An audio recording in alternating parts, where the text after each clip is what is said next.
On vient d'entendre les 4 syndicats à la sortie de l'intersyndicale tout à l'heure nous dire ce qu'il s'était passé. Juste une question, est-ce que les Français auront des trains cet été? Les Français auront des trains cet été, les jours où il n'y aura pas grève. Le reste du temps, non, j'ai envie de dire. Donc, enfin voilà quoi. Tout le monde n'est pas d'accord sur la suite à donner au mouvement. Enfin, la CGT dit, on le sait, vous voulez continuer cette grève qu'on a dite perlée. Vous étiez plus sur des jours reconductibles de jour en jour. Les discussions ont été houleuses ou pas pendant la réunion tout à l'heure? Les modalités, non, c'est pas une question de houleuse ou pas. C'est que les modalités de grève de la CGT, elles ont été annoncées. C'est-à-dire, c'est le 2, 6, 7. Nous, pour Sudrail, on n'a pas changé. C'est-à-dire qu'on a un préavis.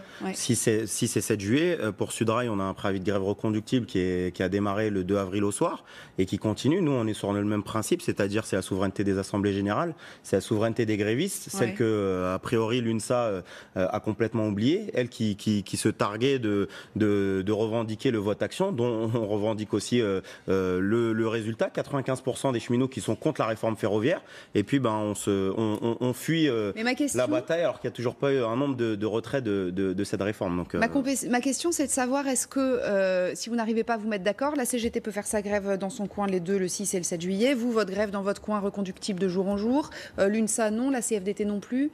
L'UNSA a dit elle appelait plus à la grève, donc pour ça c'est réglé. Mais vous pouvez faire chambre à part avec la CGT? Nous, la CGT, on l'appelle à faire la même chose que nous, c'est-à-dire la souveraineté des assemblées générales. À un moment donné, on a vu qu'on nous a imposé, entre guillemets, un calendrier de grève perlée de 3 mois où, en fait, ça permet une certaine prévisibilité de la grève, où, en fait, tout le monde s'est habitué. On a des fois même des usagers qui nous disent, votre grève, elle nous paralyse même plus parce qu'on sait quand est-ce qu'il faut esquiver les gares, etc., etc. Donc, à un moment donné, le but des grévistes, le but des cheminots, c'est de pouvoir bloquer suffisamment le rail pour pouvoir, derrière, faire retirer cette réforme ferroviaire. On se bat pas pour faire le Guinness Book des records de la grève. Bien sûr. Donc, juste parce que, et après Frédéric Descrozaille, qui est député de La République En Marche, va pouvoir vous donner la contradiction, mais vous avez employé un mot important, vous avez dit on nous a imposé ce calendrier de grève perlée. Après vous avez dit l'UNSA a décidé de quitter, vous êtes manifestement assez fâché. Ça veut dire que le front syndical est fissuré malgré ce qu'on vient d'entendre, mais non, tout va bien, on est tous ensemble jusqu'au 28 juin. Enfin, de quel front syndical on parle? Nous, le front syndical qui nous intéresse, c'est celui qui est tenu par la base des cheminots. C'est-à-dire, la grève, elle appartient aux grévistes. C'est aux grévistes de décider du mouvement. C'est pas aux directions syndicales de décider. C'est pas Sudrail qui décidera à la place des cheminots. C'est pour ça que nous, on a mis un préavis de grève reconductible pour que chaque jour en assemblée générale, si on souhaite partir en reconductible 1 semaine, 2 semaines, 3 semaines ou faire des à-coups comme ça, 2 jours par-ci, par-là, c'est aux cheminots de décider. On n'a pas imposé un calendrier aux cheminots, les confisquant de fait de venir en assemblée générale, parce que des fois, on a des cheminots qui nous disent mais pardon, moi, mais vous l'avez accepté la grève perlée de la CGT? Vous l'avez accepté On l'a pas accepté. Vous y êtes ralliés, quoi. On s'est jamais rallié sur la stratégie, c'est-à-dire sur la stratégie de grève perlée. Nous, on laisse les cheminots décider. Les cheminots, forcés de constater que les cheminots, ils se sont mis sur ce calendrier-là.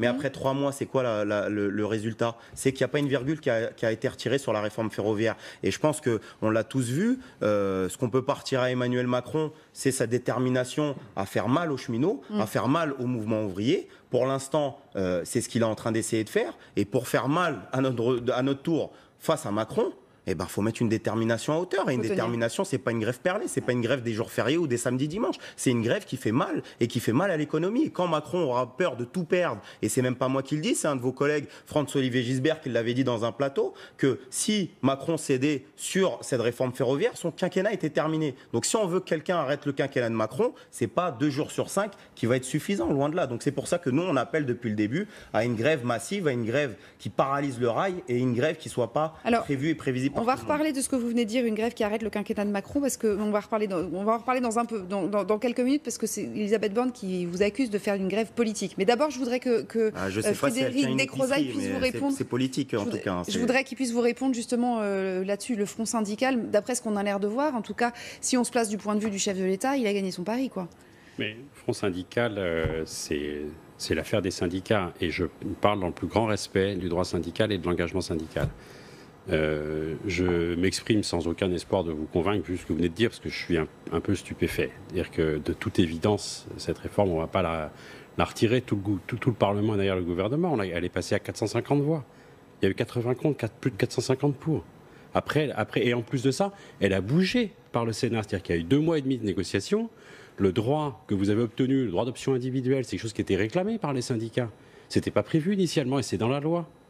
Les capitaux incessibles, c'est dans la loi, ça a été adopté au Sénat sur la base des discussions qu'il y a eu entre la ministre et les syndicats. C'est-à-dire que, effectivement, les points durs annoncés en février par le Premier ministre n'ont pas bougé. Ça, on peut en discuter si vous voulez, mais honnêtement, ne faites pas croire, ne croyez pas vous-même et dites aux grévistes, à vos adhérents, qu'il n'y a aucune chance pour que le quinquennat d'Emmanuel Macron s'arrête sur la base de cette réforme. C'est passé, c'est derrière, c'est fait, c'est voté. Vous savez, alors, en revanche, vous avez devant vous... Il y a même des contrats CPE qui étaient signés avec des salariés et puis il a été retiré. Donc, à un moment c'est sans commune mesure. Et pas raison n'est pas raison. Et puis, sur l'incessibilité, on peut regarder un peu ce qui se passe chez ADP et puis à la Française des Jeux. Donc, ils sont dans une incessibilité. Puis là, il y a ce qu'on appelle, je crois, le PAC ou le pacte, enfin un projet de loi qui est en train d'être mis en place, où on retire l'incessibilité d'un claquement de doigts. Il y a des conséquences aussi, et vous les avez évoquées les uns et les autres, des conséquences économiques sur l'entreprise déjà elle-même, sur les usagers et puis sur un certain nombre de professionnels de différents secteurs. On va faire le point avec Noé Gandillot et on va en parler ensuite. À l'instar de la Baule, ce sont avant tout les villes de province qui sont touchées, bien plus que Paris. Et davantage encore que le tourisme de loisirs, c'est le tourisme d'affaires qui est le plus impacté. Séminaires et congrès professionnels pâtissent sévèrement de la grève, avec un chiffre d'affaires en baisse de 50% depuis le début du mouvement. Mais le tourisme n'est pas le seul secteur touché.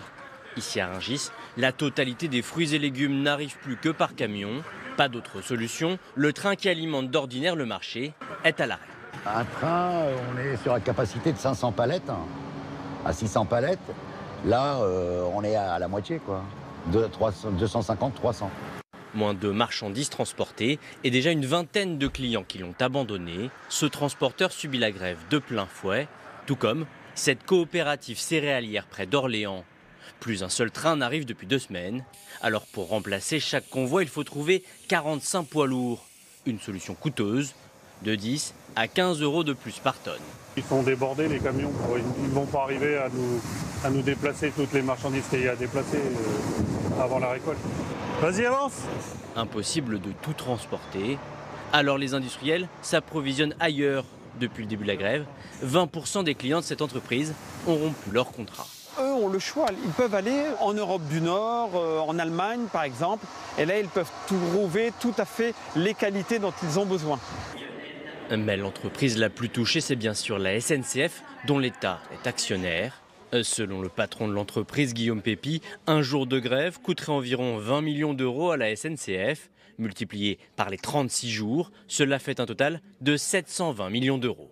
Au niveau microéconomique, des entreprises ont pâti de la grève, pâtissent de la grève dans certains secteurs, dans certaines zones. Et donc quand on fait la somme de tout cela, l'impact au niveau macroéconomique est relativement faible, donc de l'ordre de 0,1 point de croissance en moins sur le PIB du 2e trimestre. On va parler de l'opinion publique, parce qu'on sait que là, c'est important l'opinion quand on fait une grève. 37% des Français soutiennent cette grève. Ça veut dire que les autres ne la soutiennent pas. Enfin, trouvent le mouvement. 37% des Français trouvent le mouvement de grève injustifié.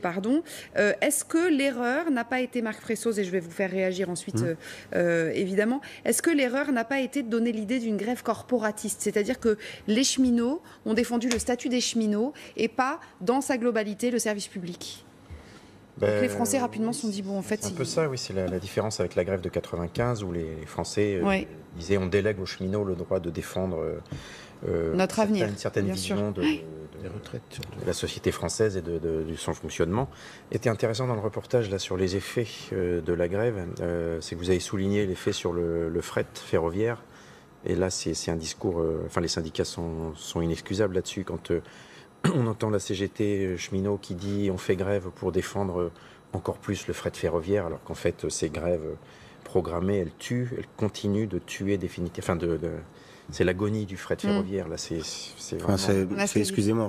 Je vous ai écouté tous avec beaucoup d'attention. La première chose, c'est quand même, j'ai pas fait maths sup, mais bon, un sondage qui dit 37% des Français trouvent que la grève est injustifiée. Quand on inverse, ça fait qu'il y a 63% des Français qui trouvent que la grève est justifiée. Donc 63% des Français, ça m'intéresse plus que de savoir parce que ça représente la majorité et c'est la majorité des Français qui soutiennent cette grève-là. Maintenant, concernant le fret, je suis désolé, je suis agent circulation sur le secteur du Bourget. Bourget, c'est le triage du Bourget. Le fret, il a été décimé par la SNCF, d'accord? C'est une multitude de réorganisations, notamment ce qu'on appelle... c'est que ce mouvement de grève est en train de le tuer définitivement. Le transporteur de Rungis, on le fait passer, il s'appelle Naviland, et on sait ce que c'est, d'accord? Donc à un moment donné, on ne peut pas mettre la casse du fret ferroviaire sur le dos des cheminots lorsqu'on a une filiale 100% SNCF qui s'appelle VFLI qui vient torpiller la SNCF, lorsqu'on a le premier routier d'Europe, 14 000 camions sur la route qui est Géodis, qui n'est rien d'autre que la SNCF. Mais la question n'est pas de savoir si c'est bien géré ou pas bien géré, c'est juste de dire 3 mois de grève, en fait, finit d'achever le fret. Parce que, en fait, on vous avait dit tout à l'heure, Elisabeth Borne dit que c'est une grève politique. Oui. Mais la problématique, c'est on ne parle plus de la réforme, on ne parle plus du contenu de la réforme, et les Français en fait en ont ras-le-bol de savoir est-ce que ça continue ou ça s'arrête, mais de savoir en quoi cette réforme elle a une utilité. Et je suis désolé, les Français n'auront pas plus de trains, que ça passe en SA ou pas, que le statut des cheminots reste ou pas, ils n'auront pas, c'est pas leur préoccupation. Ma question c'était de savoir justement si vous aviez bien orienté cette grève-là en l'expliquant aux Français et en expliquant pourquoi vous faisiez grève, parce que c'est vrai que pour les Français, cette grève il y a énormément de solidarité. Est une grève de défense du statut des cheminots. Quand on voit un sondage, certes orienté de 37%, mais en fait qui montre qu'il y a 63% des Français qui trouvent, après 3 mois de grève, après la grève la plus longue de l'histoire du rail, qu'il y a des Français qui soutiennent. Il y a plus de 1,5 million d'euros qui ont été donnés par solidarité, par les travailleurs. Et nous, on les voit, on est encore en tournée syndicale ce matin à la gare du Nord. Il y a des usagers qui viennent nous voir, qui nous disent tenez bon, parce qu'ils savent, et tout à l'heure vous en avez parlé de la future réforme des retraites, on va aligner les 37 régimes spéciaux. Et Macron, ce n'est pas un lapin de 3 semaines. Macron, il n'a pas envie de refaire l'histoire de 95, mais il va la voir, l'histoire de 95. Et nous, la jonction, on va la faire, je vous le dis, parce que là, il y a juillet-août, et la jonction avec la réforme des retraites qui va commencer à se poser au mois de septembre, où on va expliquer aux cheminots que leur retraite, c'est à la poubelle, leur cotisation à la caisse de prévoyance et de retraite, ça disparaît, etc., etc. Et ben, vous inquiétez pas qu'il n'y a aucun cheminot qui va reprendre le boulot demain, et que la jonction, elle va être faite avec la RATP, avec les postiers, etc. Et je terminerai sur cette phrase pour laisser la parole aux autres. Il y a une phrase de Raymond Soubi, qui est loin d'être un politicien marxiste ou d'extrême gauche, qui a dit à Macron sur un plateau télé, attention de vous couper des pans du mouvement ouvrier, à savoir les organisations syndicales. C'était ici, et il a dit le problème de Macron, c'est qu'il n'a pas de relais dans le mouvement syndical. C'est pas quelqu'un de bête ou d'imbécile. D'ailleurs, il a pris Monsieur Mailly. Vous parliez tout à l'heure de front syndical qui se fissure. De quel front syndical? Moi, je voudrais savoir. Et puis de la deuxième, de la CFDT, qui est partie à la Caisse des dépôts, qui tiendra Transdev demain. Anas Kazim, juste, on va regarder la courbe, et c'est pas une attaque de ma part, mais c'est simplement pour essayer de comprendre cette courbe de mobilisation à la SNCF, et on voit bien que la mobilisation, et on peut comprendre aussi certainement certaines raisons de certains cheminots qui, financièrement, c'est idiot, mais il faut bien continuer à vivre. Mais cette mobilisation, elle a été divisée par 3 quand même depuis le écoutez, mois d'avril.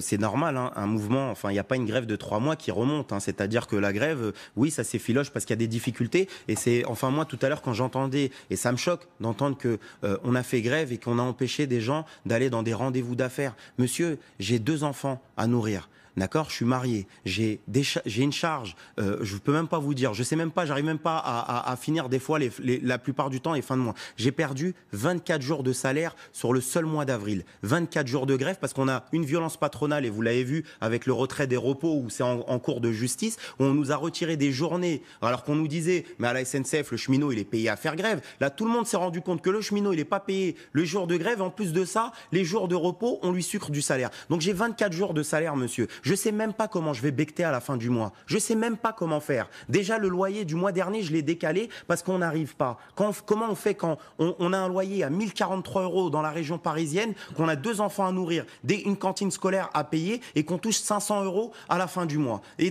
vous êtes en train de me parler de personnes qui n'ont pas pu faire du business, qui n'ont pas pu aller à la Défense, qui n'ont pas pu aller chez Thales, aller faire je ne sais quoi. Enfin, il y a des ouvriers aussi. C'est pas avec plaisir. Je peux vous dire que même perdre 5 centimes dans une journée de grève, c'est catastrophique pour nous, parce qu'on a du mal déjà à vivre, monsieur. On a du mal, et d'entendre que vous comparez la grève, le sacrifice de travailleurs qui ont des charges de famille, j'ai des amis qui sont mères isolées. J'ai une collègue qui a 3 enfants, qui fait les 3-8, qui doit payer quelqu'un au black le soir pour garder ses enfants, et qui fait grève, et vous nous insultez comme ça. Non, alors ne vous méprenez pas. D'abord, bravo pour votre engagement. Et des syndicalistes, heureusement. J'ai pas l'impression qu'on le remarque. Non, ne vous méprenez pas. Je pointais le fait que cette grève, elle a un impact. C'est ce que vous cherchez. Elle en a un.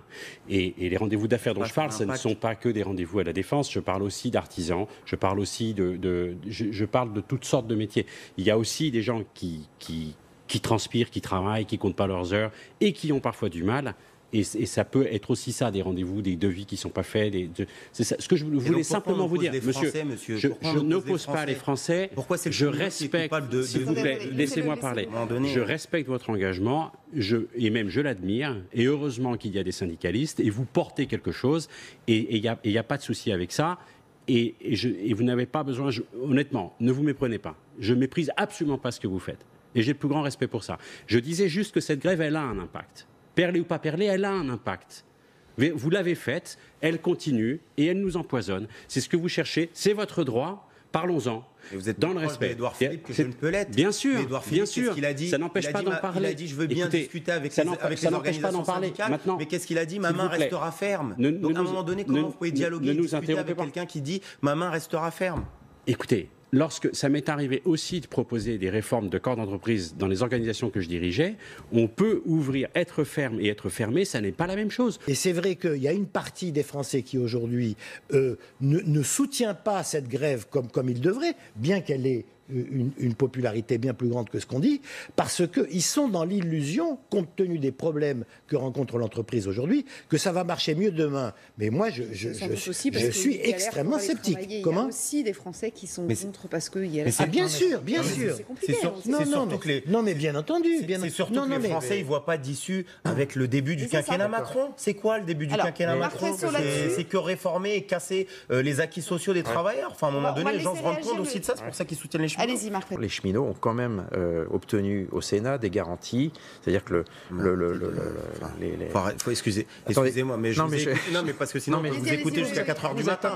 Vous n'avez pas participé au truc. Mais il y a deux syndicats qui ont participé, qui ont amené des amendements. Oui, mais ils ont amené des amendements sur autre chose. Ils n'ont pas amené des amendements sur le cœur de la réforme ferroviaire. On va avoir une convention collective. Il n'y a pas une virgule qui a bougé. Il y a une convention collective qui reprend. Mais non, mais je sais pas. Moi, il y a des ordonnances. Il y a des ordonnances loi travail XXL, comme on les a appelées au mois de septembre, qui sont passées.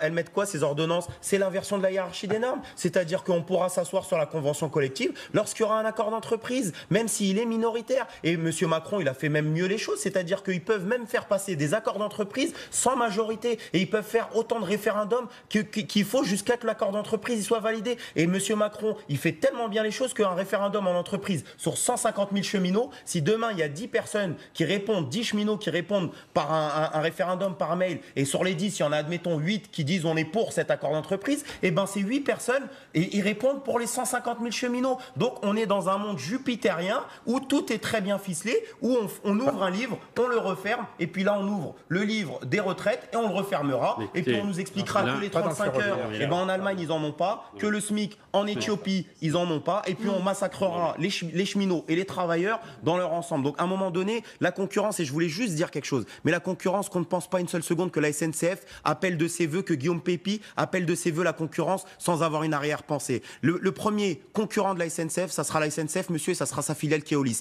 Vous avez regardé en Angleterre ce qui se passe avec la privatisation?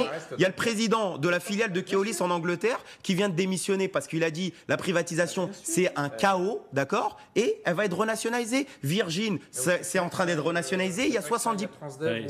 arrêtez 5 secondes. Enfin, on parle de l'Europe, mais l'Europe c'est qui? Il faut arrêter, c'est l'Angleterre qui pose... On est en train de se disperser. Sur deux planètes différentes, alors là on a carrément changé de galaxie. Tout ce que vous venez de raconter sur ce qui peut se passer en entreprise, je ne sais pas d'où ça sort. Si une entreprise... D'abord, cette histoire d'inversion de hiérarchie, c'est complètement impropre comme terme. Il n'y a pas d'inversion de hiérarchie. La loi s'applique. Elle s'applique de toute façon dans le dur sur 4 points, en fonction de ce dont les branches s'emparent. Il peut y avoir accord d'entreprise ou pas, et non, un accord d'entreprise ne peut pas déroger à ce dont une branche s'est emparée. La convention collective, c'est une convention de branche, il y a 18 mois pour la négocier. Et c'est absolument fou qu'il puisse y avoir des accords d'entreprise. La loi travail, elle a prévu un accord de branche avec 8 salariés sur 10. La loi El Khomri, écoutez monsieur, c'est quand même aussi ma fonction de représentant du personnel, d'accord? La loi El Khomri, elle prévoyait 4 modifications sur 4 points, et la loi, les ordonnances de la loi travail, ils en prévoient 11, d'accord? À un moment donné, je vais vous donner un exemple. Il y avait les travailleurs de Honnête qu'on a défendus chez Sudrail. Les travailleurs de Honnête, ils n'avaient pas de clause de mobilité. Et ben dès que leur repreneur Honnête est venu, il a enlevé la clause de mobilité du contrat de travail. Voilà. C'est la fin de la primauté du contrat de travail, monsieur le député. S'il vous plaît, le savez très bien. De couper la parole, comme dit mon voisin, c'est difficile d'en passer une. Non mais écoutez, s'il vous plaît. Mais vous ne pouvez pas dire des choses fausses. C'est le but, c'est si vous écoutez de dire des choses fausses. C'est complètement inexact. Les 4 et les 11, c'est en fonction de ce dont les branches s'emparent. Et c'est faux de prétendre qu'une entreprise peut déroger à la loi, par accord, en plus de 10 salariés qui se prononcent pour 150 000. Mais qu'est-ce que vous racontez? Juste, il reste quelques minutes pour cette émission. J'ai 2 questions pour vous, Anas Kazib. Je sais qu'on ne vous mettra pas d'accord. 2 questions pour vous. La première question, c'est qu'est-ce qui ferait que votre syndicat arrête la grève? Le retrait de la réforme ferroviaire. Du début à la fin, de la première à la dernière virgule. Du premier à la dernière virgule. Et on veut bien s'asseoir pour discuter d'une nouvelle réforme ferroviaire à l'initiative des cheminots et des usagers. Parce que c'est nous qui faisons le rail tous les jours et c'est les usagers qui l'empruntent. Donc il est hors de question que ça soit l'Europe ou qui que ce soit ou un lobby transporteur qui va décider à notre place de quelle réforme on doit faire. Si les discussions durent encore 18 mois, il n'y aura pas de train pendant 18 mois. À un moment donné, enfin, je ne sais pas si on est des super-héros pour faire une grève de 18 mois. Je n'ai pas connaissance. Je crois que la dernière grève la plus longue, c'était celle de l'IP dans les années 70. Maintenant, je ne pense pas qu'il y ait nécessité d'aller 18 mois. Je pense que les cheminots, à un moment donné, ils vont comprendre qu'il va falloir aller dans le dur. Et aller dans le dur, c'est-à-dire de commencer à parler de grève reconductible dans cette bataille. Ouais. Et à un moment donné, lorsque le rail va être paralysé 7 jours sur 7, et ben à un moment donné, il n'y a pas d'Europe et il n'y aura plus d'Europe, ni de Macron, ni quoi que ce soit. On va savoir rechercher les cheminots pour leur dire retirer votre réforme ferroviaire. Le problème, c'est que la SNCF a pu anticiper sur les trains qui roulent pas. Et d'ailleurs, quand on prend, alors pour quand vous avez 80% de conducteurs, les trains sont vides. Écoutez, moi, ma région à Paris-Nord, il y avait un train sur 5 encore dimanche, lundi. Donc un train sur 5 tous les jours, ça va être difficile. De la CGT, on va voir. Alors, j'ai juste une dernière question. Par rapport à 51%, c'est ce que fait. Une dernière question, parce que vous nous avez parlé tout à l'heure de votre situation personnelle, qui était d'ailleurs assez émouvant, parce que d'ailleurs, monsieur a salué votre engagement, vous êtes père de famille, vous avez 2 enfants. Il y a une cagnotte qui a été mise en place sur Internet. Alors, on a regardé, elle est à un peu plus d'1 200 000 euros pour le moment, 1 259 000 euros pour être exact. Ça va être redistribué. Comment? Il y a à peu près 30 000 donateurs, 30 000 personnes qui ont, 31 000 donateurs qui ont donné de l'argent sur cette cagnotte. Est-ce que vous savez comment tout cela va être réparti, réattribué? Ce que vous allez pouvoir toucher, par exemple? Ça paraît être un chiffre énorme. Faut savoir qu'il y a, je crois, de mémoire, quasiment 80 000 cheminots qui ont fait au moins grève. Donc en 80 000, quand on calcule, là, ça va faire quasiment 36 jours de grève cumulés.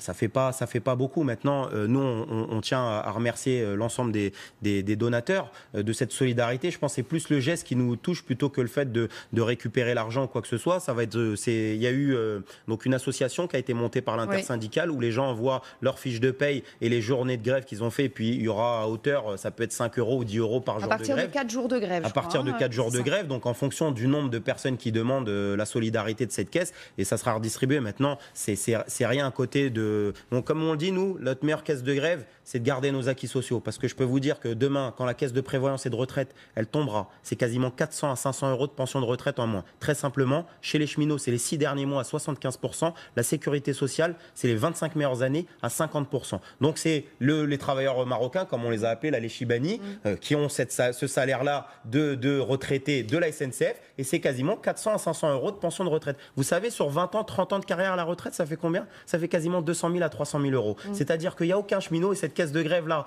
de la retraite, de nos acquis sociaux, on peut donner ce qu'on veut. La réalité, c'est qu'on a besoin aujourd'hui que les travailleurs ils ne fassent pas uniquement une grève par procuration, mais qu'ils nous soutiennent et qu'ils rentrent dans la bataille, parce que demain, Macron va s'occuper aussi d'eux et il va commencer par la RATP, l'EDF, les postiers, etc. Et tout le monde doit rentrer dans la bataille aujourd'hui. Alors, en tout cas, dernier jour pour le moment de grève, de cette grève perlée, c'est le 28 juin, c'est bien ça. Ensuite, 27 et 28. 27 et 28. Vous plaidez pour qu'il y ait une grève dure, c'est-à-dire reconductible jour après jour.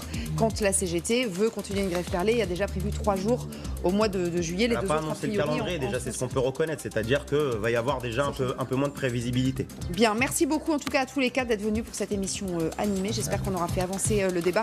Pour ce qui vous concerne, passez une bonne soirée.